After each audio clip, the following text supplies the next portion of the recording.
Para saudara dan saudari yang Tuhan cintai, selamat pagi dan selamat bertemu lagi dalam renungan harian dari Paroki Santo Petrus dan Paulus Sargapura, edisi hari Jumat tanggal 21 Juli 2023. Mengawali hari yang baru ini, kita hendak mendengar dan merenungkan sabda Tuhan. Marilah sebelum kita mendengar dan merenungkan sabda Tuhan, kita berdoa. Dalam nama Bapa dan Putra dan Roh Kudus. Amin. Allah Bapa kami yang maha baik, untuk bekal di dalam perjalanan, Engkau telah memberi kami rezeki, yaitu Yesus, anak domba Paskah baru. Semoga Engkau berkenan datang dan mencipta baru kami pada waktu kami berkumpul memuji nama-Mu. Bersabdalah ya Tuhan, kami siap untuk mendengarkan. Semoga sabda-Mu yang hendak kami dengar dan kami renungkan untuk mengawali hari yang baru ini semakin menghantar kami untuk semakin bersatu dengan Engkau. Terpujilah Engkau Bapa, Putra dan Roh Kudus, kini dan sepanjang segala masa. Amin. Para saudara dan saudari yang Tuhan cintai, sabda Tuhan yang hendak kita dengar dan kita renungkan untuk mengawali hari yang baru ini diambil dari Injil Matius pasal 12 ayat 1 sampai 8. Tuhan bersamamu. Inilah Injil suci menurut Matius. Pada suatu hari Sabat, Yesus dan murid-muridnya berjalan di ladang gandum. Karena lapar, murid-muridnya memetik bulir gandum dan memakannya. Melihat itu, berkatalah orang-orang Farisi kepada Yesus, "Lihatlah, murid-murid-Mu berbuat sesuatu yang tidak diperbolehkan pada hari Sabat." Tetapi Yesus menjawab, "Tidakkah kalian baca apa yang dilakukan Daud ketika ia dan para pengikutnya lapar? Ia masuk ke dalam bait Allah dan mereka semua makan roti sajian yang tidak boleh dimakan kecuali oleh imam-imam. Atau tidakkah kalian baca dalam kitab Taurat bahwa pada hari-hari Sabat imam-imam melanggar hukum Sabat di dalam bait Allah, namun tidak bersalah? Aku berkata kepadamu, di sini ada yang melebihi bait Allah.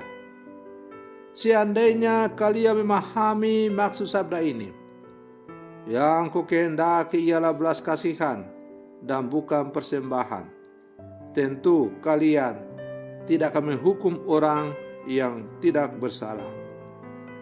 Sebab anak manusia adalah Tuhan atas hari Sabat." Demikianlah sabda Tuhan. Para saudara dan saudari yang Tuhan cintai, seperti apakah hidup tanpa makanan? Ini kedengarannya seperti pertanyaan bodoh, tetapi ini patut dipertimbangkan. Makanan yang adalah kebutuhan untuk eksistensi manusia telah menjadi bagian dari struktur kehidupan, hiburan, dan bisnis. Pertemuan di tempat kerja disertai dengan kopi dan snack sudah biasa. Pertemuan di rumah makan juga semakin populer. Kerja dan istirahat bagaikan dua sisi dari sekeping mata uang. Pendek kata, makan adalah sesuatu yang esensial bagi kehidupan manusia.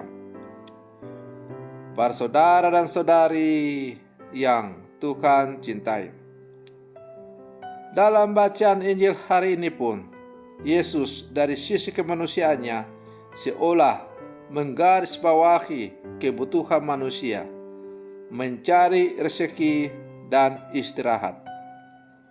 Yesus yang memilih untuk menyelamatkan bukan dari atas, telah berjalan dengan sepatu kita. Dia pun disalahkan karena melanggar hukum Musa tentang hari Sabat dengan memetik biji gandum pada hari suci.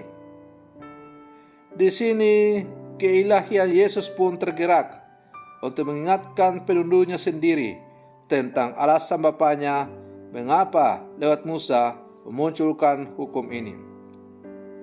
Tuhan tidak memberikan hukum demi kepentingan hukum, namun undang-undang itu atau hukum itu untuk membawa kita kepada dalam keselamatan dan kebebasan. Adalah kehendak Tuhan bagi manusia untuk punya waktu mencukupi kebutuhan hidup, dan ada juga waktu untuk beristirahat. Karena itu, Tuhan memberi kita hukum Taurat. Inilah tepatnya yang dicari Yesus. Dan karena itu Yesus tidak melanggar hukum apapun. Yesus menantang para pemimpin pada zamannya untuk mengingat semangat hukum daripada terjebak dalam ketaatan yang legalistik dari setiap ajaran tanpa mengakui tujuan sebenarnya.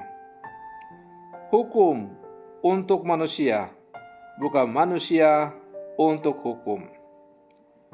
Para saudara dan saudari yang Tuhan cintai, maka hukum yang diadakan bukanlah menjadi tujuan hidup manusia, tetapi hukum yang dibuat itu, termasuk hukum agama, adalah sarana untuk semakin mencapai tujuan hidup dari manusia.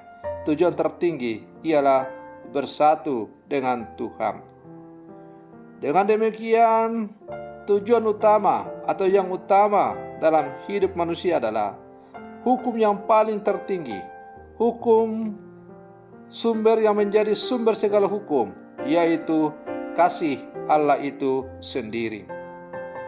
Para saudara dan saudari yang Tuhan cintai, dengan demikian, sebagai murid-murid Yesus yang hidup sama sekarang, kita diajak untuk semakin menyadari bahwa hendaklah segala aturan hukum yang dibuat itu untuk menjadi sarana untuk semakin menghantar kita semakin dekat dengan Tuhan dan pada akhirnya mencapai hidup sempurna di dalam Dia. Maka mari kita melaksanakan hukum dengan penuh semangat cinta kasih. Semoga hukum yang dibuat oleh gereja atau hukum-hukum yang lain yang kita taati menjadi sarana untuk semakin menghantar kita bersatu dengan Tuhan. Selamat pagi, Tuhan Yesus memberkati.